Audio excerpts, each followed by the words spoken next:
Haleluya. Amin. Great. Buka Alkitab kita sama-sama, Injil Matius pasal yang ke-6. Hari ini kita sudah mulai pada pembahasan yang baru, yaitu doa senjata dahsyat orang percaya. Saya mengerti hidup yang kita jalani hari-hari ini tidak lebih mudah. Amin. Tanpa kita sadari, kita akhirnya melihat hidup ini makin hari makin keras. Kalau saudara pengusaha, saudara pedagang, saudara ngerti maksud saya. Kalau saudara ibu rumah tangga, saudara ngerti maksud saya. Kalau setiap saudara anak-anak muda, saudara ngerti maksud saya. Hidup gak tambah gampang, hidup kok tambah keras. Cari duit tambah keras, untuk maju tambah susah, ya kan? Untuk meraih keberhasilan tambah berat, untuk hidup suci tambah sukar, ya kan? Dan semuanya itu puji Tuhan. Alkitab sudah nubuatkan bahwa pada hari-hari terakhir akan datang masa yang sukar. Dan Alkitab sudah bilang peperangan kita hari-hari ini bukan lagi melawan darah dan daging, tetapi melawan apa? Roh-roh jahat di udara. Amin. Makanya Alkitab berkata, kenakanlah seluruh perlengkapan apa? Senjata Allah. Dan Alkitab bilang bahwa senjata perang kita bukan dunia, tetapi senjata perang kita adalah senjata yang diperlengkapi dengan apa? Kuasa Allah. Nah, saya melihat bahwa ternyata di akhir zaman ini sekedar mencintai Yesus belum cukup. Sama-sama bilang sama saya, mencintai Yesus belum cukup. Saya perhatikan hari-hari ini ada banyak orang yang mencintai Yesus, sebetulnya mencintai Yesus, tapi rumah tangganya pecah. Saya pelajari ada orang-orang hari-hari ini mencintai Yesus, tetapi ada di penjara karena kasus narkoba. Padahal cinta Yesus, cinta Yesus. Ya, kalau ngomong Yesus terus, tetapi masuk penjara karena kasus narkoba. Iya kan?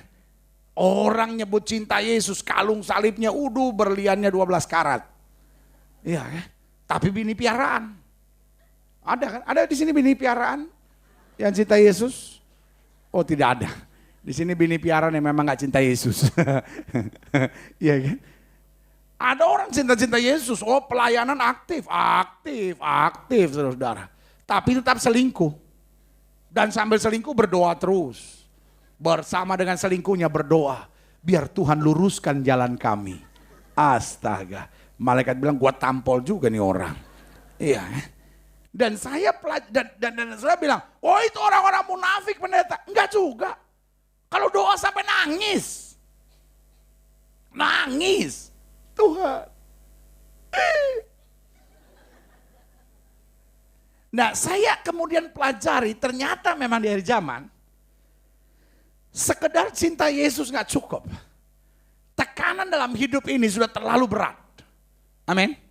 Peperangan dalam hidup ini makin sukar.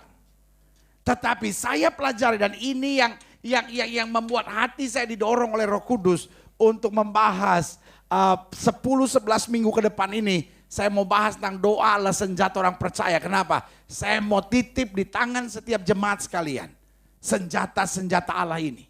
Karena saya percaya ketika jemaat meskipun sudah cinta Tuhan, tetapi tidak suka berdoa, saudara akan menjadi jemaat yang terus dipermainkan oleh iblis. Tetapi sebaliknya kalau saudara jadi jemaat yang suka berdoa, saya percaya di tengah dunia yang bergoncang ini, engkau tetap berdiri tegak dan melihat kemuliaan Allah. Berikan tepuk tangan yang meriah buat Tuhan. Matius pasal 6, kita mulai belajar dulu ayat yang ke-5 sampai ayat yang ke-9. Sebelum kita masuk pada inti dari doa Bapa kami, kita mau belajar dulu hal-hal penting tentang doa. Saya mau setiap saudara betul-betul memahami. Karena ini bagian yang penting di dalam hidup kekristenan kita. Matius pasal 6 ayat 5 sampai ayat yang ke-9. Saya berdoa kepada Allah sehingga jemaat yang olehnya Tuhan percayakan untuk saya gembalakan menjadi jemaat yang suka berdoa. Amin.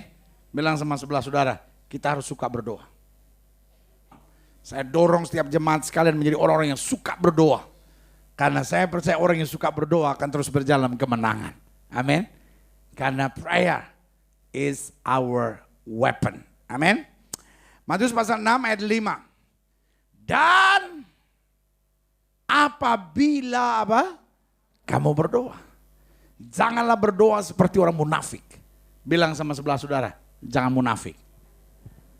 Bilang sama orang yang baru ngomong sama saudara, sama orang munafik jangan saling menjelekkan. Ya. Mereka suka mengucapkan doanya dengan berdiri dalam rumah-rumah ibadat dan pada tikung-tikungan jalan raya supaya mereka apa? Dilihat orang. Jadi orang munafik adalah orang yang apa? Senang dilihat orang. Kalau sudah buat apa-apa jangan untuk orang tapi untuk Tuhan. Amin. Aku berkata kepadamu sesungguhnya mereka dikatakan apa? Sudah mendapatkan apa? Upahnya. Ayat 6. Tetapi jika engkau berdoa, masuklah ke dalam kamarmu, tutuplah pintu dan berdoalah kepada Bapamu yang ada di tempat tersembunyi. Maka Bapamu yang melihat yang tersembunyi akan apa? Membalasnya kepadamu. Ayat yang ke-7. Lagi pula dalam doamu itu janganlah kamu apa? Bertele-tele. Bilang sama sebelah saudara, jangan bertele-tele. Seperti kebiasaan orang yang tidak mengenal Allah, mereka menyangka bahwa karena banyaknya kata-kata doanya akan apa? Dikabulkan. Jadi janganlah kamu seperti mereka karena Bapamu mengetahui apa yang kamu perlukan. Sama-sama bilang sama saya, Bapa tahu apa yang saya perlu. Kau tahu yang ku mau. Itu dia. Iya kan? Prinsip doa apa? Kau tahu apa yang ku mau. Tuhan tahu. Amin. Sama-sama bilang sama saya, Tuhan tahu. Tuhan tahu nggak hati saudara kecewa hari ini?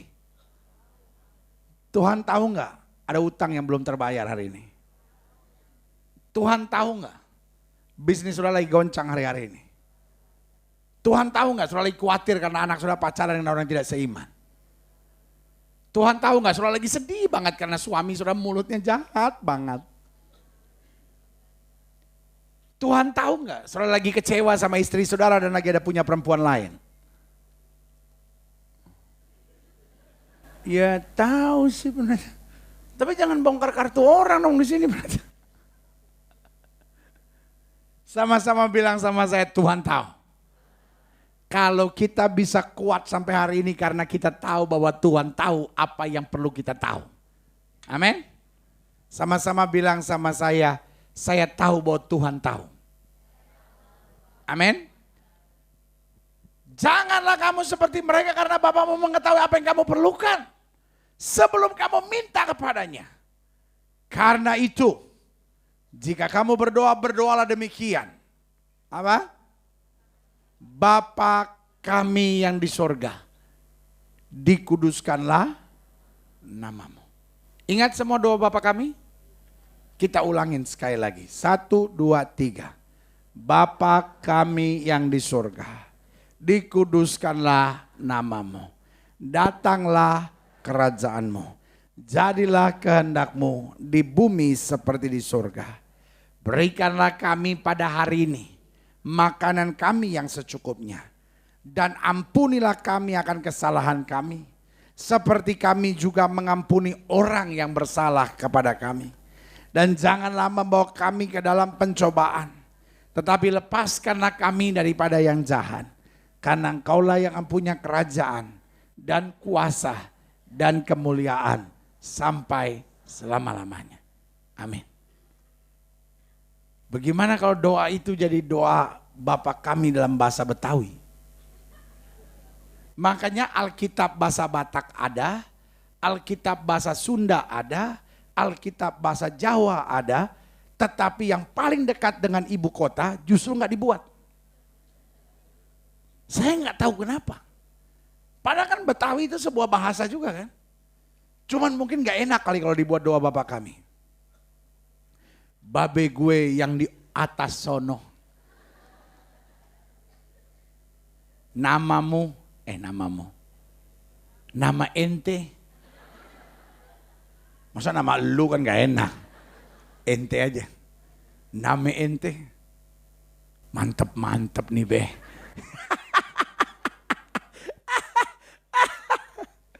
Be,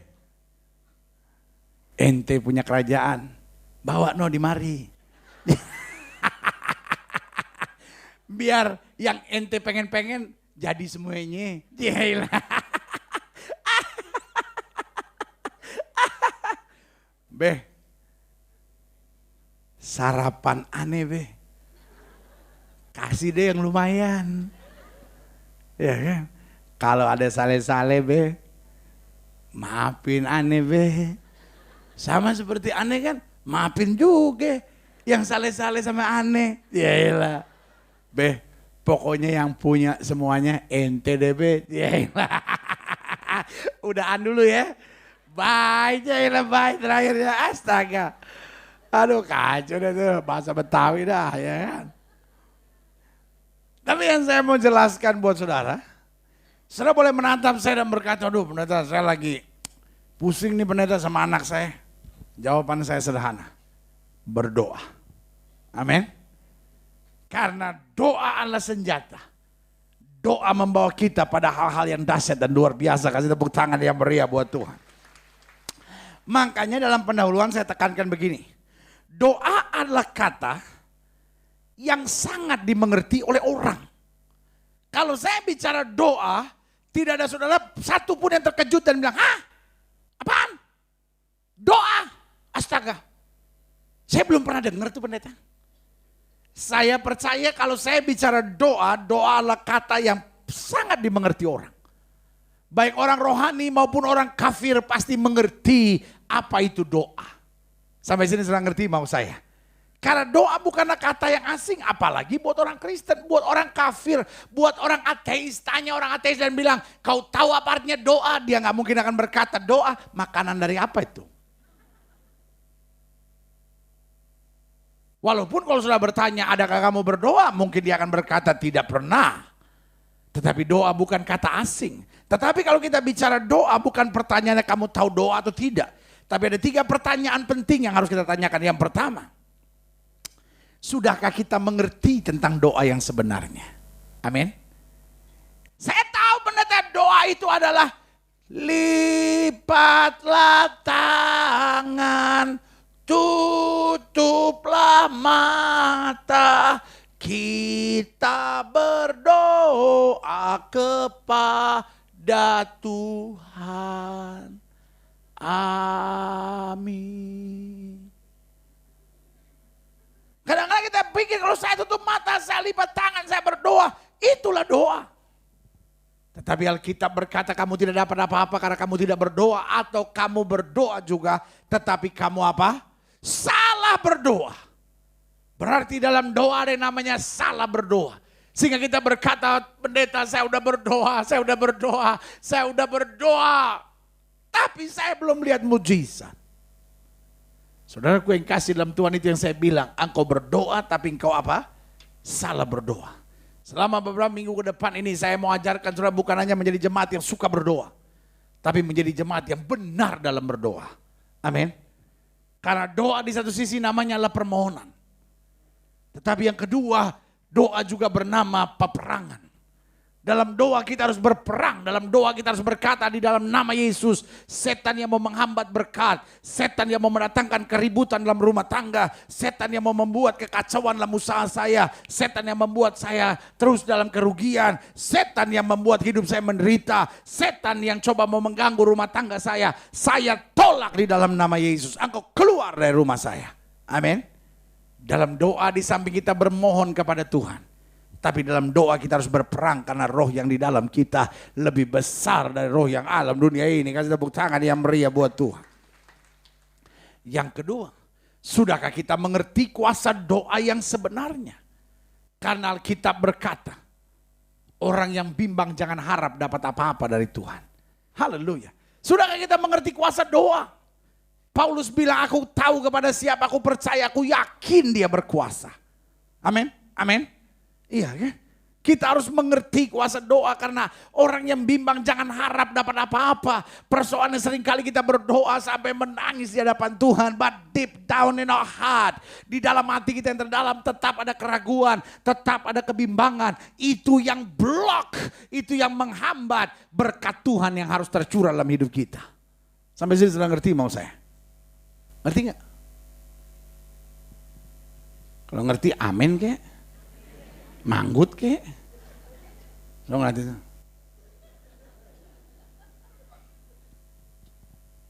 Kenapa masih senang dengar pujian Afrika tadi itu? Mantap sekali itu. Yeah. Sebagian besar mereka mungkin seluruhnya itu pemain bola, saudara-saudara. Iya. Tetapi mereka cinta Tuhan, mau tetap melayani Tuhan. Amin. Ada orang gak ada kerjaan aja gak mau melayani Tuhan. Malaikat bilang gak ada kerjaan aja gak mau melayani. Apalagi sibuk lu. Ya. Tapi kita bilang Tuhan tetap segala-galanya buat saya. Kasih tepuk tangan lu yang meriah buat Tuhan. Jadi yang pertama kalau kita bicara doa, sudahkah kita mengerti kuasa doa yang sebenarnya? Yang kedua, sudahkah kita mengerti?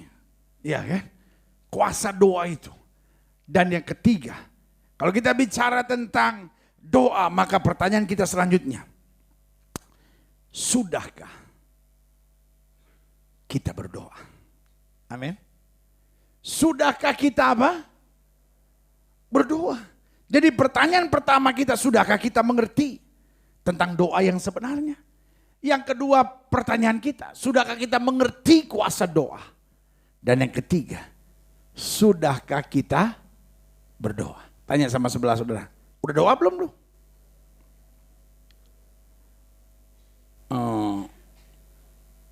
Udah.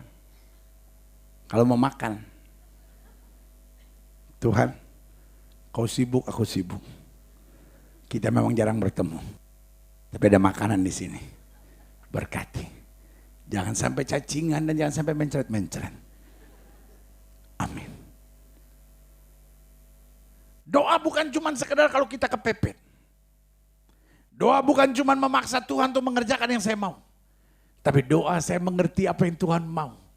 Dan saya melangkah dalam kemuliaannya. Kasih tepuk tangan yang meriah buat Tuhan. Ada 6 yang saya pelajari sebagai hakikat doa.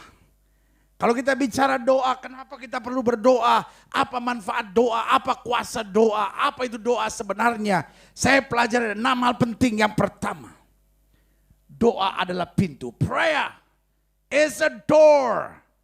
Sama-sama bilang sama saya, doa adalah pintu. Kalau sudah bertanya sama saya, pendeta, kenapa kau katakan bahwa doa adalah pintu? Saya catat di sini, doa adalah pintu untuk memasuki dimensi Allahi dalam kehidupan kita. Apa artinya dimensi Allahi?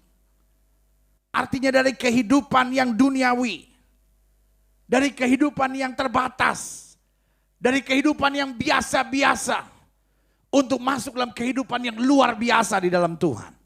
Amin. Amin. Sehingga orang yang suka berdoa bukanlah orang biasa. Sama-sama bilang sama saya bukan orang biasa. Dari pertama rancangan Allah bukan yang menjadikan kau orang biasa-biasa. Sebagian berkata ya namanya saya juga orang biasa pendeta. Jadi situasi begini ya saya khawatir lah. Situasi begini ya saya goncang lah. Situasi begini saya stres lah. Engkau bukan orang biasa. Amin. Daniel berdoa waktu dibuang ke gua singa. Dan dia keluar di situ tidak bisa diapa-apakan oleh singa. Kenapa? Dia bukan orang biasa. Alkitab berkata kemudian algojo yang melempar dia masuk ke sana dan habis dicabik-cabik. Amin. Sadrak Mesak Abednego dia dibuang ke dapur api yang dipanaskan 7 kali lipat. Apa yang dia buat? Dia berdoa. Dan apa yang terjadi di sana? Satu tos rambutnya pun tidak terbakar. Orang itu saya beri nama orang yang luar biasa. Bilang sama sebelah saudara, kita juga bisa.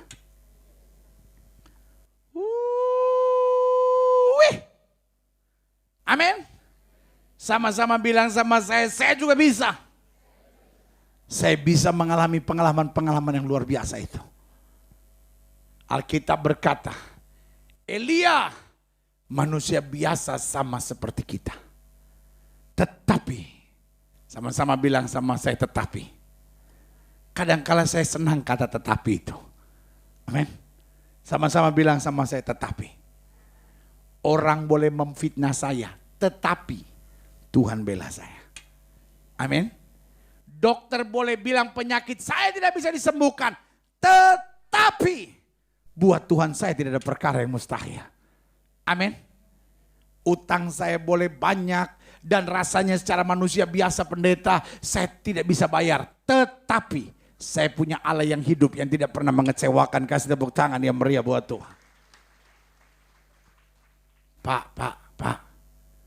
Kalau dokter ngomong sesuatu yang menakutkan Pak, dalam hati bilang begini, tetapi. Saudara menatap saya dan berkata, pendeta anak saya pacaran sama orang yang tidak seiman. Katanya dia mau rubah nama dari Timotius menjadi Ahmad Jaliluddin. Bilang dalam hati saudara, tetapi Tuhan saya maha kuasa. Dia akan bela saya. Dia akan buktikan bahwa orang yang berharap kepadanya tidak pernah dikecewakan. Ya, kasih tepuk tangan yang meriah buat Tuhan. Prayer is a door. Doa adalah pintu. Jangan terus berjalan dalam penderitaan, air mata, kekhawatiran, ketakutan. Buka pintu itu dengan doa-doa kita. Dan engkau akan masuk di dalam pengalaman-pengalaman dimensi ilahi dengan Tuhan. Amin. Yusuf mengalami dimensi ilahi karena dia berdoa.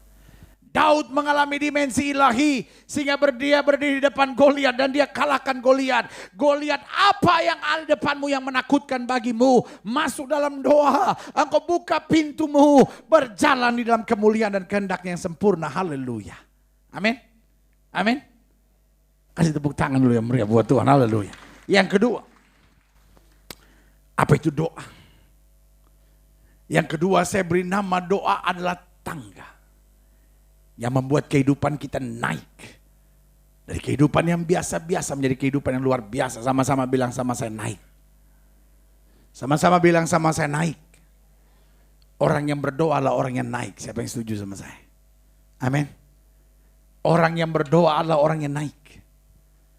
Karena kalau engkau berdoa, kesabaranmu akan meningkat. Setuju? Kalau engkau berdoa, imanmu akan meningkat. Kalau engkau berdoa, berkatmu pun juga akan meningkat.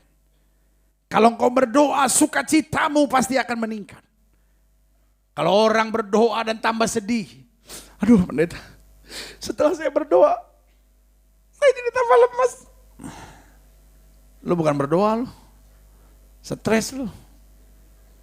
Saya terlalu percaya doa membuat kita naik. Sama-sama bilang sama saya, doa membuat saya naik. Sama-sama bilang sama saya, doa membuat saya naik. Paulus berkata, tadinya aku seorang ganas. Tetapi karena dia berdoa, Tuhan menjadikan dia orang yang luar biasa. Amin. Kalau kau bertahun-tahun jadi orang percaya lalu gak naik-naik. Saya khawatir kau orang percaya yang cuma cinta Tuhan tapi tidak suka berdoa. Jadilah orang-orang yang berdoa. Saudaraku yang kasih dalam Tuhan. Bangsa umat Allah dalam persoalan yang besar. Apa yang terjadi? Esther harus menghadap Raja Ahasveros waktu itu. Dan inilah kalimat Esther ketika Mordekai berkata, kamu suka atau tidak suka, kamu harus berhadapan dengan raja. Karena jangan kamu pikir karena kamu ada dalam kerajaan maka kamu aman dan selamat. Kamu harus berbuat sesuatu. Esther bilang begini, umumkanlah doa puasa bagiku 3 hari. Aku akan menghadap raja. Kalimat Esther luar biasa, kalau terpaksa aku mati. Itu hebat. Kenapa Esther berkata kalau terpaksa aku mati? Karena Esther mengerti betul kalau saya berdoa, Tuhan akan beri kekuatan lebih buat saya. Tuhan akan beri hikmat lebih buat saya. Tuhan akan memberi sukacita lebih buat saya. Tuhan akan memberikan berkat lebih buat saya. Tuhan akan memberi kemampuan lebih buat saya. Berikan tepuk tangan yang meriah buat Tuhan. Akhirnya Esther menghadap Ahasveros. Dan Ahasveros mengabulkan segala permintaannya. Kenapa? Doa membuat kita naik. Amin. Siapa yang mau imannya naik? Amin. Siapa yang mau sukacitanya naik? Siapa yang mau sabarnya meningkat? Amin. Siapa yang mau, ini pasti, berkatnya naik. Oh haleluya, haleluya. Amin. Bilang sama sebelah saudara, gampang doa. Yang ketiga, saya pakai istilah saya bilang doa adalah wiper. Apa itu doa wiper? Doa yang akan doa. Dia akan membersihkan hati, pikiran, dan motivasi dalam kehidupan kita. Saya nggak setuju dengan orang yang berdoa dan nyumpahin orang. Saya sangat tidak setuju karena buat saya orang yang suka nyumpahin orang adalah orang yang hatinya busuk. Orang boleh jahat sama kita, tetapi kita tidak boleh jahat sama orang. Amin. Orang boleh curang sama saudara, tapi saudara jangan mengharapkan yang jahat baginya. Jangan karena orang curang sama saudara lalu saudara bilang Tuhan tampeleng sama dia. Supaya giginya tafiaro semuanya. Jangan. Jangan. Jangan. Jangan jadi orang yang suka jahat sama orang. Buat saya orang yang suka berdoa hatinya bersih. Amin. Pikirannya gak aneh-aneh. Alkitab berkata, Tuhan memulihkan keadaan Ayub setelah dia berdoa, memohonkan pengampunan dan berkat bagi sahabat-sahabatnya. Sahabat-sahabatnya mengecewakan Ayub, sahabat-sahabatnya melukai Ayub, justru didoakan oleh Ayub. Kita tidak pernah akan bisa lihat mujizat, kita nggak akan pernah bisa naik, kita nggak akan pernah bisa maju, kita tidak akan pernah bisa lihat kedahsyatan kuasa Allah sebelum engkau memohonkan berkat bagi orang-orang yang menganiaya engkau. Amin. Ingat ya, di gereja ini haram hukumnya mengutuk orang lain. Di gereja ini haram hukumnya nyumpain orang. Ya tapi orang itu udah melukai saya. Orang itu yang ambil suami saya pendeta. Saya doain biar dia kegigit anjing satu kali.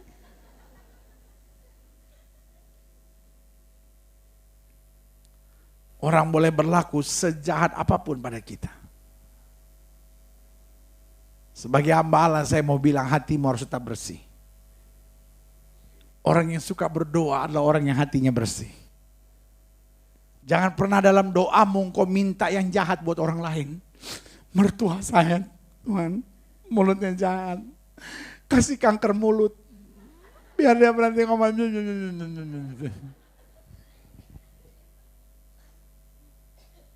Dalam hidup saya percaya dengan firman Allah. Firman Allah berkata apa yang kamu tabur itu yang kamu tuai. Orang yang suka mengutuk pasti akan dikutuk. Amin. Tetapi orang yang suka memberkati pasti akan diberkati. Kasih tepuk tangan dulu yang meriah buat Tuhan. Yang keempat, kalau kita bicara doa. Doa adalah pintu, doa adalah tangga, doa adalah wiper. Dan yang keempat, doa adalah pilar penopang. Yang senantiasa akan membuat kita tegak berdiri di masa-masa yang sukar. Kalau saudara pelajari kitab Mazmur, ada apa dalam kitab Mazmur? Dalam kitab Mazmur ada pengalaman-pengalaman doa dari pemazmur. Sebagian besar ditulis oleh Daud sendiri. Dan kita tahu siapa itu Daud. Daud pernah mengalami masa di mana dia harus sembunyi dari gua yang satu ke gua yang lain karena dikejar-kejar oleh Saul. Dia pernah mengalami masa hidup dalam kekurangan sampai dia harus mengemis, memohon roti yang ada di bait Allah untuk dimakan, saudara. Gak ada makanan. Tapi dia juga pernah tahu apa artinya kelimpahan karena dia adalah seorang raja. Tetapi izinkan saya menjelaskan buat saudara. Di balik masa-masa yang sukar, di balik pengalaman-pengalaman yang berat yang harus dia lewati. Yang membuat dia tegak berdiri adalah doa. Paulus berkata, aku ada sebagaimana aku ada. Karena kasih karunia Tuhan. Saya berani bilang begini. Keberadaanmu hari ini tergantung dengan doamu. Amin. Keberadaanmu hari ini tidak tergantung dengan situasi politik dan situasi ekonomi. Keberadaanmu tidak tergantung keberadaan istri atau suamimu atau orang tuamu. Keberadaanmu sangat tergantung dengan doamu. Kalau sudah menatap saya dan berkata pendeta situasi lagi gak menjanjikan hari ini. Tapi kalau engkau adalah man of prayer. Kalau engkau adalah orang-orang yang suka berdoa. Saya percaya Allah melakukan perkara-perkara yang luar biasa. Kasih tepuk tangan yang meriah buat Tuhan. Amin. Yang kelima kalau kita bicara tentang doa. Doa saya beri nama juga adalah senjata. Kenapa doa adalah senjata pendeta? Karena yang pasti mampu meruntuhkan benteng-benteng dan menghancurkan tiap serangan-serangan musuh. Ketika engkau difitnah orang jangan balas. Masuk kamar dan berdoa. Amin. Ketika orang memperlakukan engkau dengan curang, bahkan ketika hal yang jahat sedang dipersiapkan bagimu, berdoalah. Karena cuma itu yang bisa engkau buat. Engkau difitnah orang sebelum telepon siapapun, masuk kamar dan berdoa.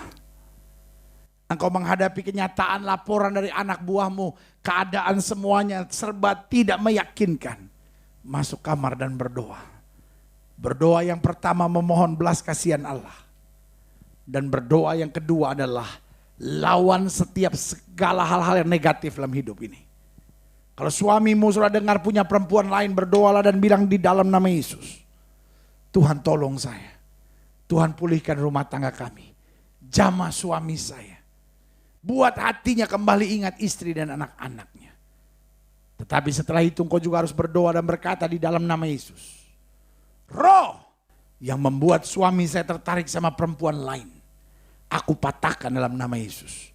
Kalau di dalamnya ada unsur-unsur kegelapan, pelet dan apapun, aku patahkan dalam nama Yesus. Karena pelet sama cinta hampir mirip. Ya. Tidak semua pria yang tertarik sama perempuan lain pasti dipelet. Saya harus nanganin satu kasus rumah tangga yang hampir bercerai. Karena suaminya punya perempuan lain. Istrinya bilang sama saya begini, pendeta. Kalau suami saya jalan sama perempuan yang lebih cantik dan lebih muda, saya ngerti. Sorry ya pendeta. Sorry pendeta. Perempuannya udah lebih tua. Dan maaf ya pendeta. Maaf sekali lagi pendeta. Gendut. Sakit tuh hati saya tuh. Apa maksudnya saya nggak tahu. Tapi dia udah minta maaf, saya maafin. Kalau dia nggak minta maaf, saya tinggal langsung. Tapi udahlah, saya maafin lah. Maksudnya nggak usah bawa-bawa yang itu dong, ya kan? Tua boleh, ya kan? Kalau gendut kan relatif, ya. Dari sudut mana dia memandangnya, ya kan? Jangan begitu dong, kan itu kan menyakitkan. Tapi nggak apa-apa, saya ampunin. Karena dia udah minta maaf. Kalau nggak minta maaf, saya tinggalin, ya kan? Dan sorry ya pendeta, lebih jelek. Buta kali mata suami saya. Saya yakin dia dipelet pendeta. Terus tiba-tiba dia ngomong sesuatu yang bikin saya pengen ketawa gelibangan. Dia bilang, punya mercy. Kok narik bajai? Saya tahan 2 detik dulu. Karena langsung situasi tidak menyenangkan. Karena saya mesti tertawa, tapi kan gak lucu orang lagi nangis kita. Wah! Saya kontrol dulu hidup. Kalimat terakhir itu. Ada mercy dan bajai. Ya kan? Baru saya bilang, maaf Bu. Kalimat terakhir boleh diulangin. Ibu itu bilang, dipelet dia pendeta. Setelah itu, bukan itu maksud saya, ada yang satu lagi ya. Punya mercy kok narik bajai. Saya bilang, boleh saya tahu apa maksudnya pendeta? Iya maksudnya, saya masih lebih muda dan sorry ya pendeta. Pendeta bisa bandingin yuk. Saya masih lebih cantik. Dan juga saya nggak gendut. Lu bajai lebih ramping dari mercy dong. Pernah lihat S600 nggak tuh ibu? Ya kan gede itu. Memang yang gede-gede itu yang mahal biasanya. Ya.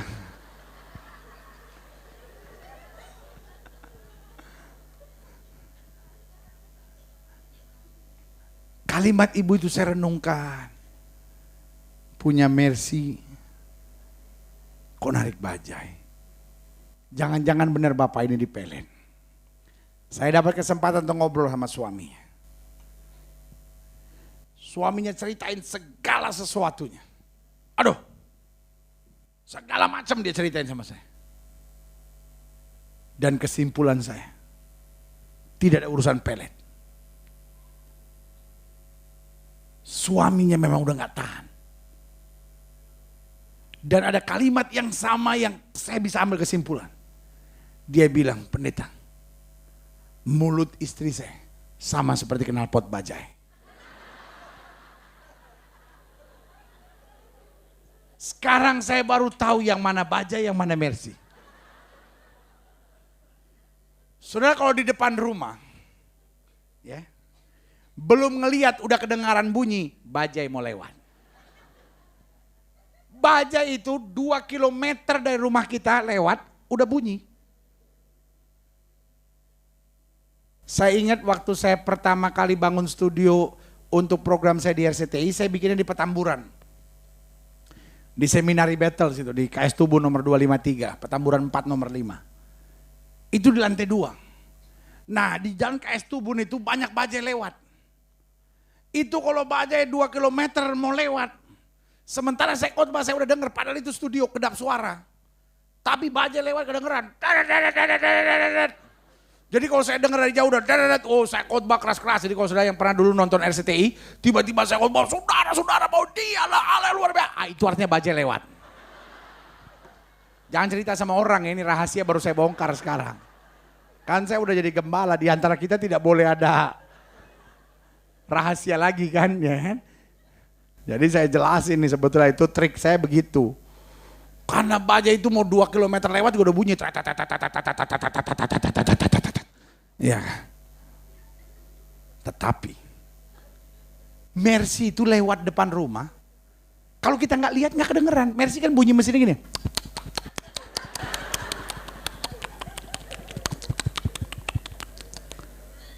Iya kan? Ada banyak istri, astaga. Suami masih di 2 lampu merah sebelum rumah. 2 pengkolan masih. Dia udah denger nih bini gua nih. Sudah mulai berkicau. Kamu nih gimana? Bajai. Ya kan? Mercy itu juga ada yang hitam loh. Betul? Mercy ada yang hitam, gak harus putih, ada yang hitam. Ada yang gede-gede juga. Tapi mesinnya semua bunyinya sama.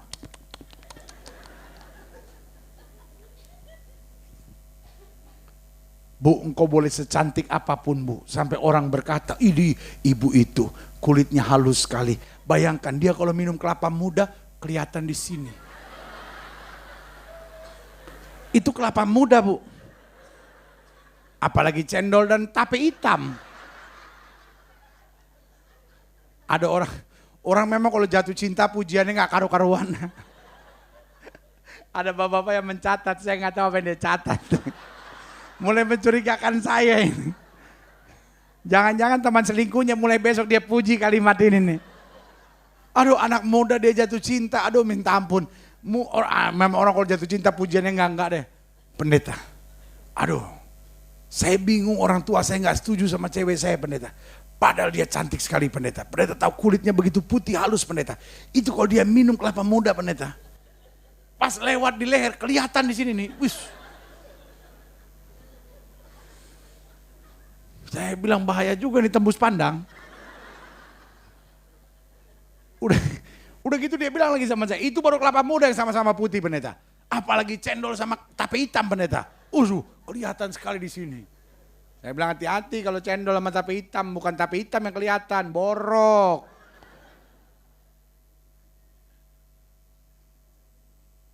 Memang antara pelet sama jatuh cinta hampir sama. Lu jangan main apa-apa, pelet nih, enggak juga.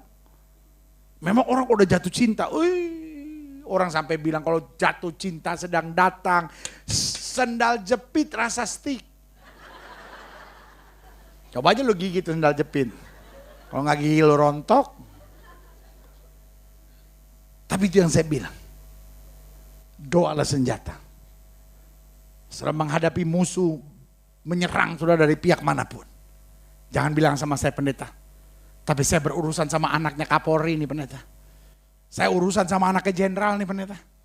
Saya urusan sama tangan kanannya pejabat tinggi di negeri ini pendeta.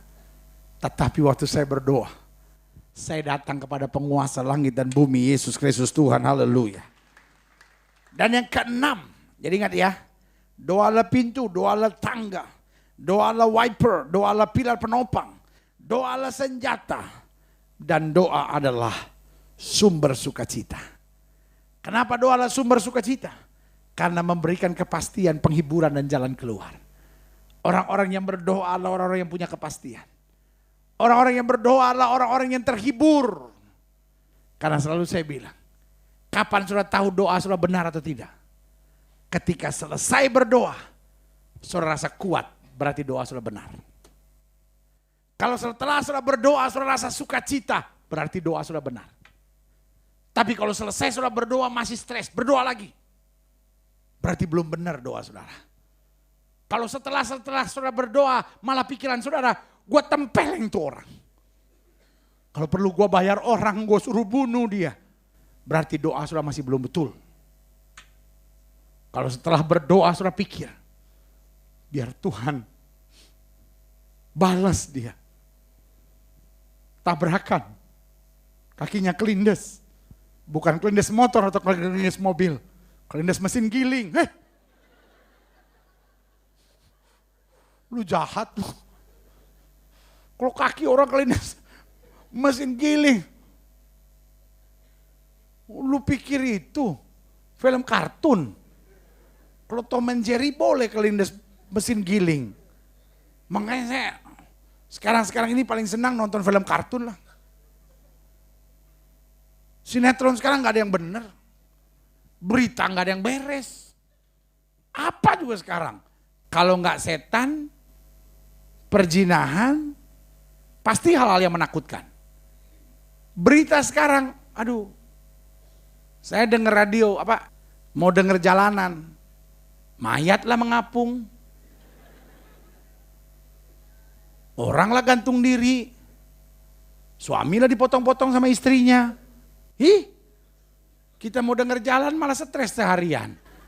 Iya kan? Ada mayat di sumur. Nenek-nenek umur 84 tahun ceburin diri ke sumur. Dalam hati saya, nek sabar dikit lah nek.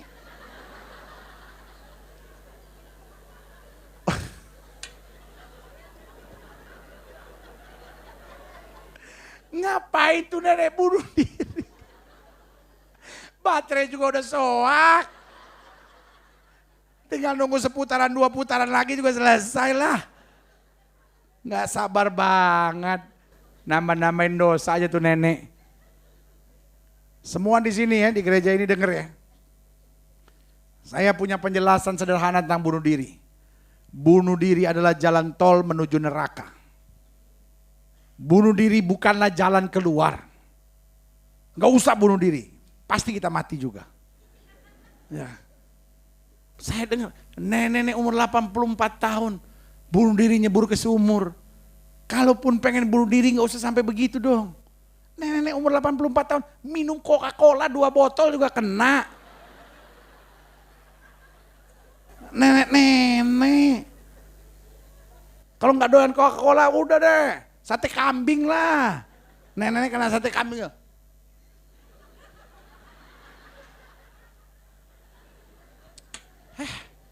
Aneh-aneh. Makanya paling enak sekarang nonton apa? Tom and Jerry. Film kartun. Itu memberikan semangat dalam hidup. Bayangin nih, udah ditabrak sama mesin giling sampai pas kena tembok. Duk, udah rata, udah kayak kertas dia. Jatuh, bangun lagi tuh.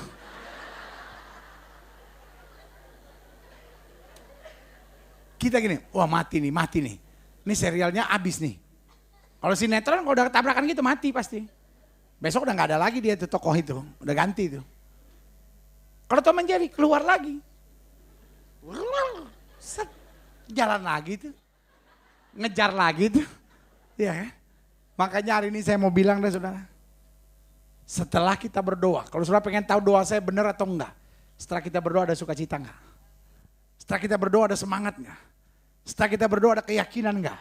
Bahwa Allah yang kita sembah, Allah yang tidak pernah mengecewakan kita. Kasih tepuk tangan yang meriah. Ada berkat yang saya mau bagikan buat saudara dalam langkah-langkah doa. Yang pertama kalau kita bicara doa. Doa itu tujuannya hanya kepada Bapa. Makanya namanya doa. Didengar oleh Allah. Itu dia. Jadi singkatan doa itu didengar oleh Allah. Kalau berdoa itu tujuannya bukan pada manusia. Jangan berdoa supaya manusia tolong. Berdoa Tuhan yang buka jalan. Karena Alkitab bilang kalau Tuhan yang sudah buka pintu tidak ada yang bisa menutupnya. Amin. Yang kedua bicara doa, motivasinya harus tulus. Supaya kita bisa jadi saksi. Supaya nama Tuhan bisa dipermuliakan. Supaya kerajaan Allah dapat diluaskan. Lalu yang ketiga, sikapnya harus apa? Sungguh-sungguh dalam iman. When you pray, you have to believe it. Waktu engkau berdoa, engkau harus percaya. Jangan engkau berdoa lalu engkau tanya, aduh ginjal saya gimana ya? Aduh urusan rumah tangga saya gimana ya?